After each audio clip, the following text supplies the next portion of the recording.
തിരുവനന്തപുരത്ത് 2 വയസ്സുകാരിയെ തട്ടിക്കൊണ്ടുപോയ സംഭവമാണ്. പക്ഷേ 3 ദിവസം പിന്നിട്ടിട്ടും ഇപ്പോഴും പോലീസിന് ഈ കുട്ടിയെ മാതാപിതാക്കളുടെ അടുത്തുനിന്ന് ആരാണ് കടത്തിക്കൊണ്ടുപോയത് എന്നുള്ള കാര്യത്തിൽ യാതൊരു എത്തുപിടിയും കിട്ടുന്നില്ല. ഇരുട്ടിൽ തപ്പുകയാണ് പോലീസ്.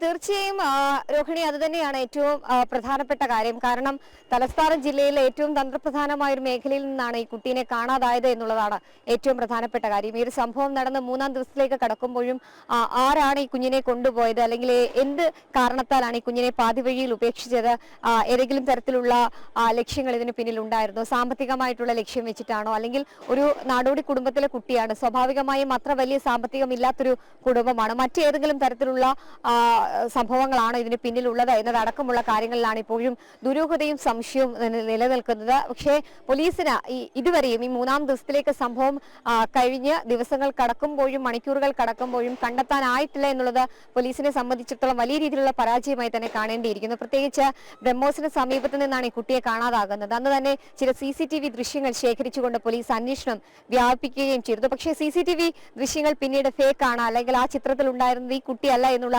സ്ഥിരീകരണമൊക്കെ തന്നെ വരികയും ചെയ്തു. പിന്നീടാണ് റെയിൽവേ ട്രാക്കിന് സമീപത്തെ കുട്ടിയെ കണ്ടെത്തുന്നത്.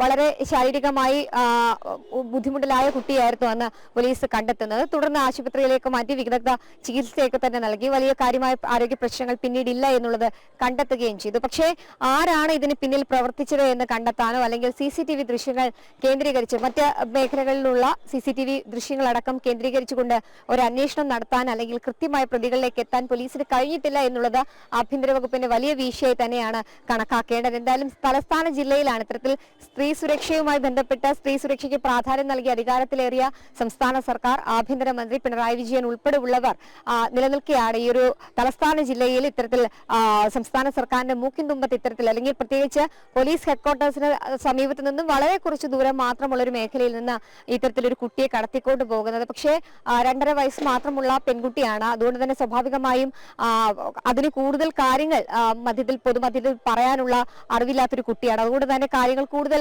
പോലീസിനെ കുഴപ്പിക്കുന്നുണ്ട് എന്നുള്ളതാണ് പോലീസ് വ്യക്തമാക്കുന്നത്. എന്തായാലും അന്വേഷണം തുടരുന്നുണ്ട് എന്നുള്ളതാണ് ഈ ഘട്ടത്തിലും പോലീസ് നൽകുന്ന വിശദീകരണം. അതേസമയം തന്നെ CCTV ദൃശ്യങ്ങൾ ശേഖരിച്ച, അല്ലെങ്കിൽ ആ വാഹനത്തിൽ, ഇരുചക്ര വാഹനത്തിൽ ഉണ്ടായിരുന്ന കുട്ടി ആരാണ് എന്നുള്ളത് കണ്ടെത്താനും പോലീസിന് സാധിച്ചിട്ടില്ല. അതേസമയം തന്നെ ഈ 2.5 വയസ്സുകാരി പെൺകുട്ടിയെ അല്ലെങ്കിൽ കുഞ്ഞിനെ തട്ടിക്കൊണ്ടുപോയ സംഘത്തെ കണ്ടെത്താനോ ആരാണ് കൊണ്ട് ഉപേക്ഷിച്ചതെന്നോ എന്നതടക്കമുള്ള കാര്യങ്ങൾ കണ്ടെത്താനോ പോലീസിനായിട്ടില്ല എന്നുള്ളതാണ് വലിയ രീതിയിലുള്ള വിമർശനമായി നിലനിൽക്കുന്നത്. എന്തായാലും ഇന്നും അന്വേഷണം തുടരും എന്നുള്ളതാണ് സിറ്റി പോലീസ് കമ്മീഷൻ ഉൾപ്പെടെയുള്ളവർ വ്യക്തമാക്കുന്നത്. സൂചനകൾ ലഭിക്കുന്നുണ്ട് എന്നുള്ളതും പോലീസ് അവരുടെ വിശദീകരണമായി, ന്യായീകരണമായി പറയുന്നുണ്ട്. അപ്പോഴും ആശയക്കുഴപ്പമായി നിൽക്കുന്നത് ഈ 2.5 വയസ്സുകാരി കുട്ടിയെ തട്ടിക്കൊണ്ടുപോയത് എന്തിന്റെ ലക്ഷ്യം വെച്ചിട്ടാണ്, അല്ലെങ്കിൽ ഏത് തരത്തിലുള്ള ഒരു തട്ടിക്കൊണ്ടുപോകലാണ്, എന്തിന്റെ ഭാഗമായിട്ടാണ് ഈ കുഞ്ഞിനെ ഉപേക്ഷിച്ചത് എന്നുള്ള വിവിധ ചോദ്യങ്ങൾക്ക് പോലീസിന് ഉത്തരം നൽകാൻ ഇതുവരെ കഴിഞ്ഞിട്ടില്ല എന്നുള്ളതാണ് യാഥാർത്ഥ്യം. രോഹിണി. അതെ, ശരി ശാലിനി. തലസ്ഥാന ജില്ലയിൽ നിന്നുള്ള ചില പ്രധാനപ്പെട്ട വാർത്തകളുടെ വിവരങ്ങൾ നൽകുകയായിരുന്നു ശാലിനി.